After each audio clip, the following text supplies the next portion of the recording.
नमस्कार दोस्तों, आपको प्रियंका स्टडी में स्वागत है। तो चलिए शुरू करते हैं, लेकिन शुरू करने से पहले एक लाइक जरूर कर दीजिए यार।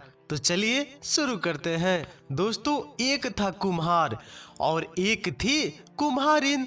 उनकी 1-2 साल की बच्ची थी। तो एक दिन कुम्हार ने कुम्हारिन से कहा, आज हम लोग कुम्हारी के लिए जंगल में मिट्टी लाने जाएंगे। उस पर कुम्हारिन ने कहा, हाँ जी चलेंगे। तो कुम्हार ने हाथ में फावड़ा पकड़ा और वहां से चला जंगल की ओर। कुम्हारिन ने क्या किया कि बच्ची को गोद में लिया, टोकरी हाथ में पकड़ी और चली कुम्हार के पीछे जंगल में। तो जंगल में जाकर कुम्हार ने अच्छी सी जमीन देखकर फावड़े से उसे खोदा और बहुत सारी मिट्टी निकाली। उस मिट्टी को कुम्हारिन ने टोकरी में भरा और सिर पर रख लिया। सिर पर टोकरी रखी तो वह नीचे झुक कर बच्ची को गोद में उठा नहीं सकी। उसने कुम्हार से कहा, अजी थोड़ा बच्ची को उठाकर मेरी गोद में रखो। इस पर कुम्हार एकदम भड़का, कहने लगा, तुम इस बच्ची को घर लाओ या इस मिट्टी को, तुम घर आओ या इधर ही रहो, मुझे उससे कोई मतलब नहीं। कुम्हार तिल मिलाकर पत्नी और बच्ची को वहीं जंगल में छोड़कर चला गया। उसके जाने के बाद कुम्हारिन ने सोचा, यदि वह मिट्टी की टोकरी घर लेकर नहीं गई तो कुम्हार उसे पीटेगा। तो उसने क्या किया कि उस बच्ची को वहीं छोड़कर वह मिट्टी की टोकरी सिर पर लेकर घर चली गई। उसके पीछे अकेले उस जंगल में वह बच्ची घबरा गई और उआ उआ करके रोने लगी। लेकिन उसका रोना सुनने वाला कौन था उस जंगल में? वह रोती चली गई। शाम हो गई, बच्ची डर से अब ज्यादा ऊंचे स्वर में रोने लगी। तो उसी ओर से भगवान की कपिला गाय जा रही थी। उसका रोना उनके कानों पर पड़ गया। इस घने जंगल में बच्चे की रोने की आवाज़ उन्हें आश्चर्य हुआ। आवाज़ का सुराग लेकर वे ढूंढते वहां पहुंच गए। तो उन्होंने देखा कि एक छोटी सी बच्ची अकेले जमीन पर बैठकर जोर जोर से रो रही है। वह दृश्य देखकर उनका दिल करुणा से भर गया। अरे, किस निर्दयी ने इस छोटी सी बालिका को इस जंगल में छोड़ा है? शायद कोई पत्थर दिल ही होगा। सभी गायों ने बड़े प्यार से उस बच्ची को चाटा। उस झुंड में एक गाय दुधारू थी, तो उसने बच्ची को अपना दूध पिलाया। पेट भरने से और गायों के प्यार से चाटने से बच्ची का रोना थम गया। वह खेलने लगी। तब गाय उसे वहां छोड़कर अपने गोठ में गई। सुबह फिर बच्ची के पास आकर उन गायों ने उसे प्यार किया, दूध पिलाया। फिर शाम हो आई। शाम को वे वापस वहां आ गई। ऐसा कुछ समय तक चलता रहा। गाय का दूध पीने से वह बच्ची बड़ी स्वस्थ हो गई, जल्दी जल्दी बढ़ने लगी। अब वह उन गायों को ही अपनी माएँ समझने लगी। उनका रंभाना सुनते ही वह उनकी ओर दौड़कर चली जाती और उनसे चिपकती थी। कुछ समय बाद वह और भी बड़ी हो गई और उनके पीछे पीछे जंगल में घूमने लगी। सभी गायें उसका बहुत ख्याल रखती थी। कोई शेर, बाघ एवं और कोई जंगली जानवर आकर उस पर हमला ना करे, इसलिए वे सब जंगल में व्रतुलाकार खड़ी रहकर चरती थी और उसे उस बर्तील में रखती थी। तो और भी दिन, महीने, साल गुजर गए। बच्ची अब 10 साल की हो गई। उस पर सभी गायों ने सोचा, अब बच्ची का जंगल में खुले रहना ठीक नहीं है। वे उसे अपनी गौशाला में लेकर आ गई। उन्होंने बच्ची से कहा, बेटी अब तुम इस गोठ यानी गौशाला के अंदर ही रहना, बाहर मत निकलना। शाम को जंगल से आते वक्त हम तुम्हारे लिए खाना लाएंगी। बच्ची ने कहा, हाँ माँ। अब बच्ची दिन भर गोठ में ही रहती थी और शाम को आते वक्त गाय उसके लिए अच्छा अच्छा फल लाती थी। उसे खाकर वह खुश हो जाती। एक दिन हुआ क्या कि अंदर बैठे बैठे बच्ची का दम घुटने लगा। उसने सोचा, कुछ समय के लिए क्यों न बाहर खुली हवा में जाऊं। तो बच्ची गौशाला के बाहर खड़ी हो गई उसी समय उस तरफ से एक राक्षस जा रहा था। उसने उस बच्ची को देखा तो उसके मुंह में पानी आ गया। सोचा यह बच्ची एकदम कोमल ककड़ी की तरह है, इसका गोश्त खाऊं तो दिल खुश हो जाएगा। कितने दिनों से ऐसा लज्जतदार मांस नहीं खाया है। वह बच्ची की ओर बढ़ने लगा। बच्ची ने अपनी ओर आते राक्षस को देखा तो घबरा गई और कर गोठ के अंदर चली गई और उसने दरवाजा बंद कर लिया। तब राक्षस क्रोधित हो गया।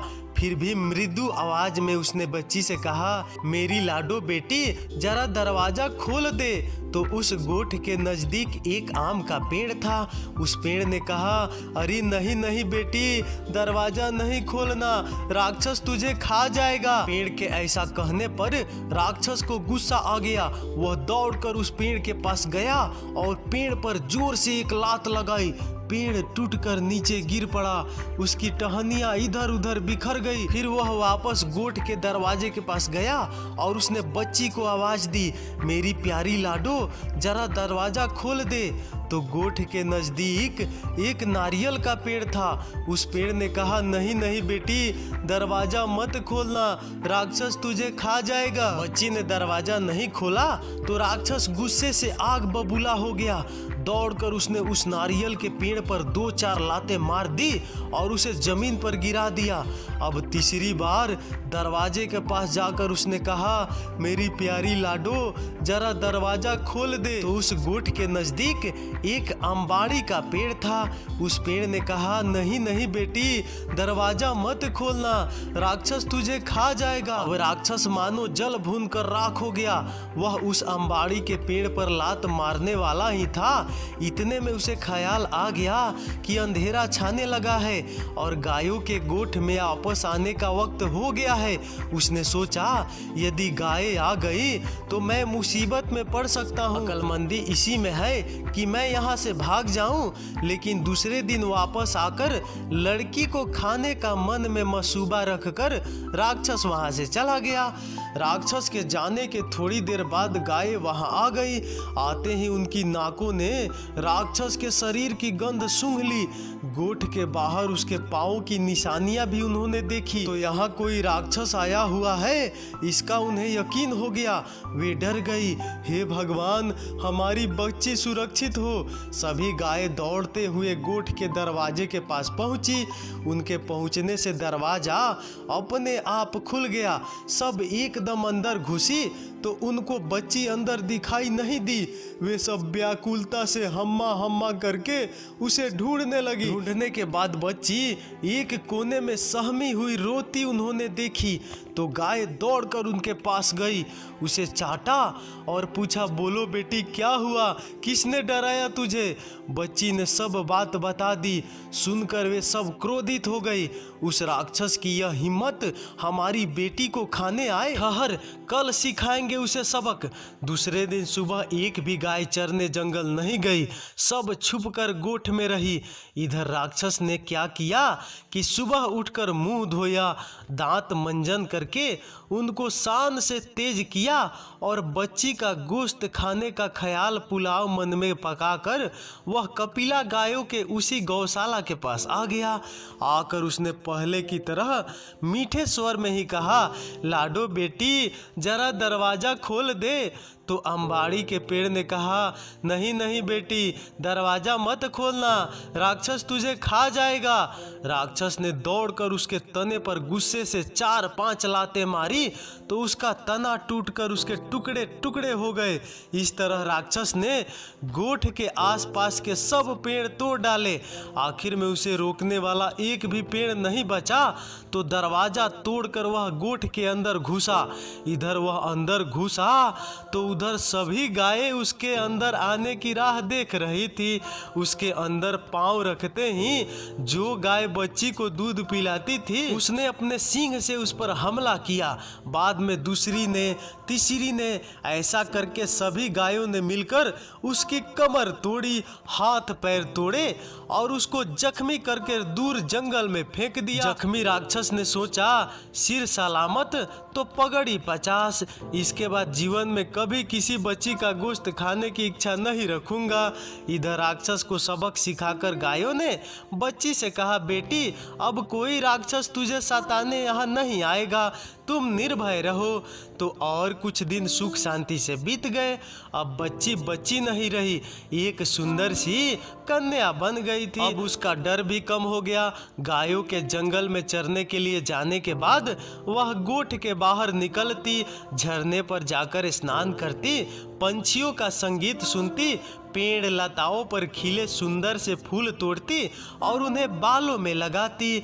एक दिन हमेशा की तरह वह झरने पर स्नान करके फूल तोड़ रही थी तो उस तरफ से उस राज्य का राजकुंवर जो शिकार के लिए निकला था, एक हिरन के पीछे पीछे दौड़ता वहां पहुंच गया। उसने जब उस कन्या को देखा तो वह उसे भाग गई।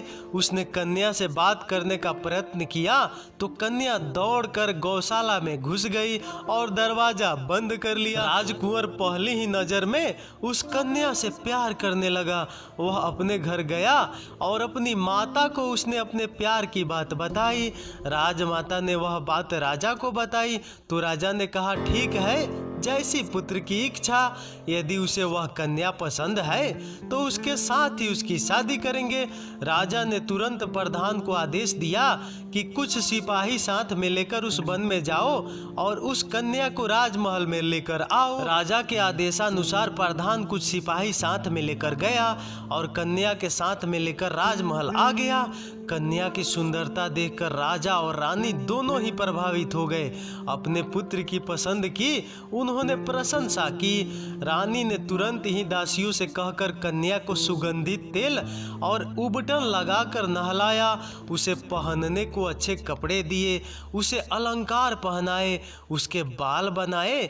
अब कन्या इस वेश में पहले से भी सुंदर दिखने लगी, जैसे कि वह स्वर्ग की अप्सरा हो। कुछ दिन तक रानी माँ ने उसे अपनी देखभाल में राजघराने की रस्में और रिवाज की शिक्षा दी।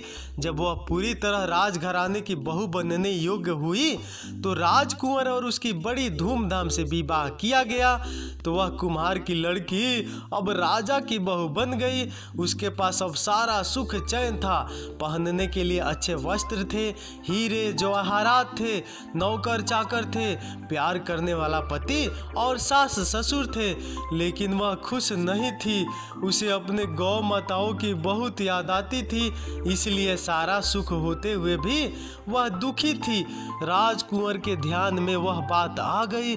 उसने उसे पूछा, तुम्हें क्या दुख है, क्यों तुम ऐसी गुमसुम बैठती हो?